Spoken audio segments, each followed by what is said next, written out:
So I started this channel a little over 2 years ago, and in that time, I've made 200 plus videos. And what I have come to realize is that I am the anti-booktube and the anti-book talk and the anti-book anything that you want to name based on social media. And there's really three core beliefs that a lot of the people that are in these realms hold that I actually believe completely differently from. And I want to delve into them today because I think they're a really important discussion to have. So those three things, the first one is that the primary purpose of reading is to have fun.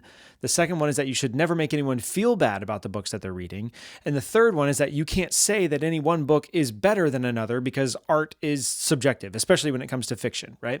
And these things I believe are very core beliefs that I think a lot of people have a misunderstanding about. So I want to delve into them one by one. Firstly, the primary purpose of reading is to have fun. Okay. This is a purpose of reading, right? But it's not actually the primary purpose of reading. This is a lot like making the argument that the primary purpose of food is to taste good. And it's like, well, you can't distinct, or like you can't separate food from taste, right? If you're a normal functioning human being, you have taste buds and they work, right? And so you can never separate how a food tastes from its actual purpose, but the actual purpose of food is to feed your physical body. Right? That's the primary purpose of it. Whether it tastes good or not is a secondary thing, and it's a feature and it never goes away, but it's not actually the primary purpose of food. The primary purpose of reading and engaging with other people's thoughts, engaging with stories, engaging with any of this kind of stuff, the primary purpose of it is to feed your mind and feed your soul. Okay? And you do this by engaging with things that are good and true and beautiful. Right? Because if we go back to that food example, right? If you eat only crap food, right, that tastes good, right? It might taste good all day long and that's fine. But if you eat only ice cream for every meal for forever, you will have a very shortened lifespan that will not actually be flourishing, and you will just feel happy and taste good while you're eating the ice cream, right? It's the same thing that we have with books. The primary purpose of reading and ingesting these ideas is to grow and expand your mind and to grow and expand your soul. And while you're at it, you're going to have some that are really pleasurable and, taste really good. And you're going to have others that you're kind of like, this is not really my favorite, but I know it's good for me, right? But again, this idea that the primary purpose of it is to have fun is simply not true. Like, it's a feature of every book. I love reading because I enjoy it.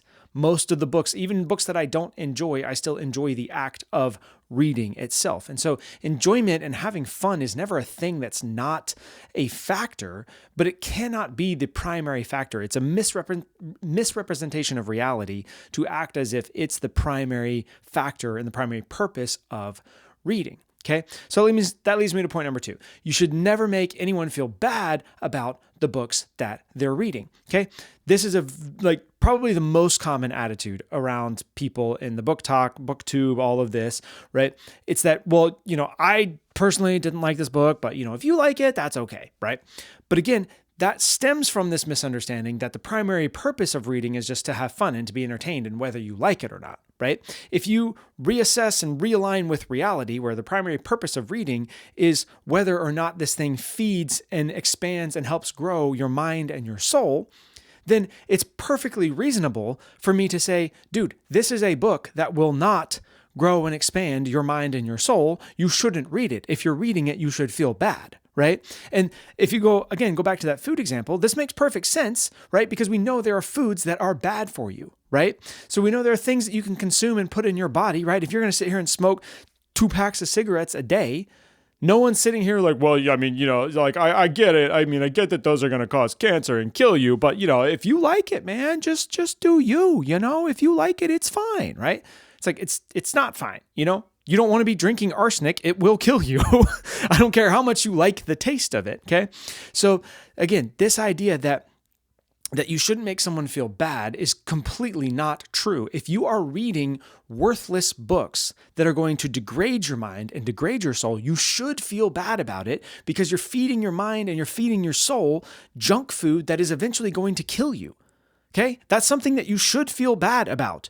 And I should not be okay telling you like, oh, but it's fine, it's fine if you as long as you like it, it's whatevs. Okay. It's not whatevs, right? But again, these things all build on each other, right? And this leads into this third one. And it's primarily this idea that comes in with fiction. And it's this idea that you can't really say that that one book is better than another, right? You can't say that. Art is subjective. You can't say one painting is really better than another. Modern art is just a different expression. You can't look at the Mona Lisa, or Michelangelo's David, and be like, well, that's better than, this Jackson Pollock painting, or, this modern art display of someone, who taped a banana to a wall, right? It's just like, well, it's just all subjective, bro. It's all subjective. Okay. The fact is, no, it's not. Because one thing that you can objectively prove is whether something is more beautiful than another thing, right? Most people don't think about this because most people think beauty is subjective. Beauty is in the eye of the beholder, right? But I want you to take a minute and think about, how do you define beauty, right? Like, what is beauty, right? We all know it's like, oh, it's in the eye of the beholder and it's this whatever thing, but no one has any kind of a definition of it, right? I want to give you a very workable definition of beauty. Beauty is that which evokes the fruit of the Spirit of God. Okay. Whether you're a believer or not, I want you to track with me for a second, because the one thing that, whether you're a believer, whether you're not, whether you're an atheist, whether you anything, right? The one thing that I know, I've never met a single person who didn't agree that nature in some form or another was beautiful, right? Whether you're a mountain person or an ocean person or something, right? Everybody in the world agrees that there's something in nature that we could say, like, this is beautiful. This mountain scene, this mountain lake scene is beautiful. This oceanside scene is beautiful, right? And so if you take this thing that we all can collectively agree is beautiful, and you think about, why do we think that, and what response do we have to that? Okay. I've never met a single person who doesn't feel like this, beautiful ocean sunset is beautiful. And I've never met a single person who, when they experience this beautiful ocean sunset, does not feel more at peace with themselves, right? Or does not feel more patience, and does not feel like being kinder to other people, right? All the things that the Bible lists as the fruit of the Spirit, love, joy, peace, patience, kindness, goodness, gentleness, faithfulness, self-control, right? All these things, these are the fruit of the Spirit of God, but they are also a very workable definition of what is beautiful. And beauty is something that evokes those things inside of you. And so you can objectively look at two different things and be like, how much love, joy, peace, patience, kindness, goodness, gentleness, faithfulness, self-control does this evoke in me?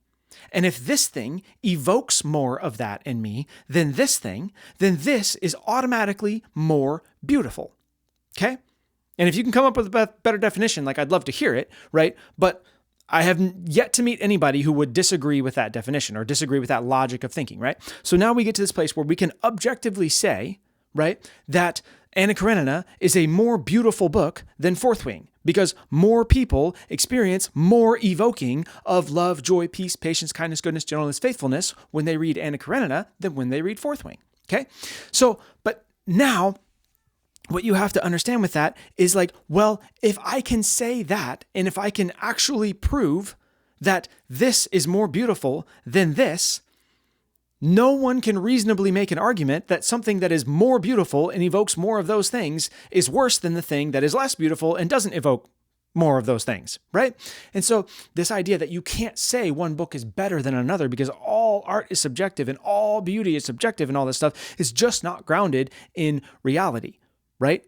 More good things come when someone reads Anna Karenina than when someone reads Fourth Wing, because Anna Karenina is an objectively more beautiful book. But if something is objectively more beautiful, then it's fine for me to say that it is objectively better, because I don't know anyone who thinks that more love, joy, peace, patience, kindness, goodness, gentleness, faithfulness, and self-control is worse than less of those things, right? And so these three things just are massively problematic in the way that people view reading and view books right now. And they all build upon each other. It's this misunderstanding that the primary purpose of reading is to have fun, when it's not. The primary purpose of reading is to nourish your mind and nourish your soul, right? It's this idea that you should never make anyone feel bad about the books that they're reading, right? But if you're malnourishing your mind and malnourishing your soul, then you should feel bad about that. Like, you need to be aware that you're feeding yourself crap and you're going to die early because of it, right? That's not an unloving thing to say. That's the most loving thing I could say to somebody, right? And then it comes down to the, like, well, you can't really prove that. I totally can. I can help you make the argument to yourself that one of these things is better than the other, right? We look at two foods and we're like, well, 90% of the time this food causes cancer and 90% of the time this food doesn't, but they're really mostly just the same. It's just kind of all in like whatever your taste is, right? Nobody argues like that. That's stupid, okay? The outcomes and the outflows of the thing that you consume matter. Okay, so you can prove that a book is objectively more beautiful than another book. And if it is, then you should feel bad if you're reading the one that is less beautiful. And you should want to read the one that's more beautiful. And you should want people to encourage you in that and to tell you that, right? So this is just like, like I say, this is the most common mindset in worldview and stuff. And it's like, you know what? If that's where you're at, like I love you. This is not the channel for you. Like I'm never going to say this kind of stuff. I'm never going to give a recommendation based on the belief that the primary purpose of reading is to have fun.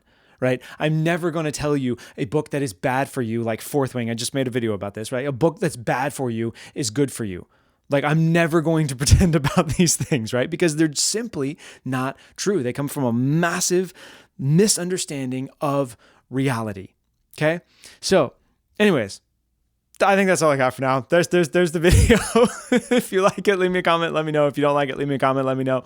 And yeah, if you need some recommendations, as always, I got a boatload of them up here. And yeah, I'll talk to you in the next one. Peace.